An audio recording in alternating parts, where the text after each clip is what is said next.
qu'il a fallu faire, c'est une étude de faisabilité. Donc, on a travaillé avec Ken Golagan, qui est constructeur d'avions électriques et solaires, qui a beaucoup d'expérience dans les vols d'altitude.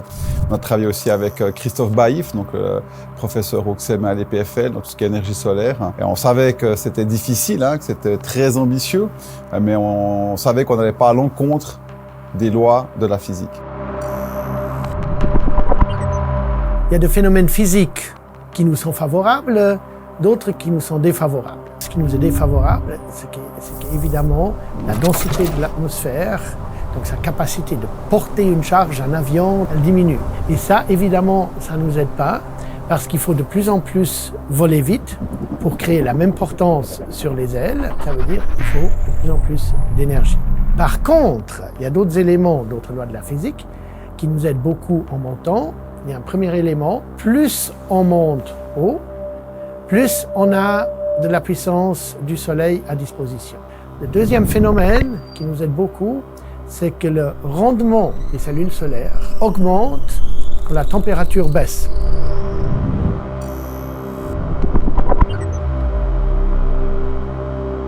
Alors c'est clair qu'il nous faut du soleil, il nous faut un ensoleillement optimum.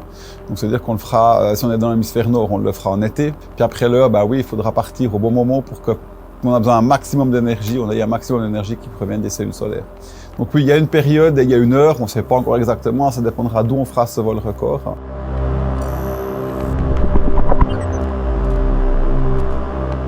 À partir de 12-13 km, la pression atmosphérique n'est plus suffisante, c'est-à-dire qu'à partir de ce qu'on appelle la limite Armstrong, qui se trouve à peu près autour de 18 km, les différents liquides du corps se mettent à bouillir à température de 37 degrés du corps. Donc, c'est la mort instantanée, là, on peut plus survivre. Donc il faut soit une cabine pressurisée ou une combinaison pressurisée. Nous, on a préféré la combinaison pressurisée parce que c'est compliqué, mais avec les bons partenaires qui ont des dizaines d'années d'expérience là-dedans, ils maîtrisent ça et on se sent très à l'aise avec Zvezda qui nous fournissent leur combinaison spatiale. Ils ont aussi, avec un petit sourire quelque part, ça donne de plus belles images quand même de voler en combinaison pressurisée que dans une grosse doudoune, dans une cabine pressurisée. Tout sera à la limite, donc il y a un certain nombre de risques. On peut avoir un flotteur, on peut avoir un feu batterie, on peut avoir une dépressurisation de la combinaison spatiale. Et donc tout ça, ce serait fatal. Donc effectivement, il y a des risques, mais une aventure sans risque, c'est plus une aventure.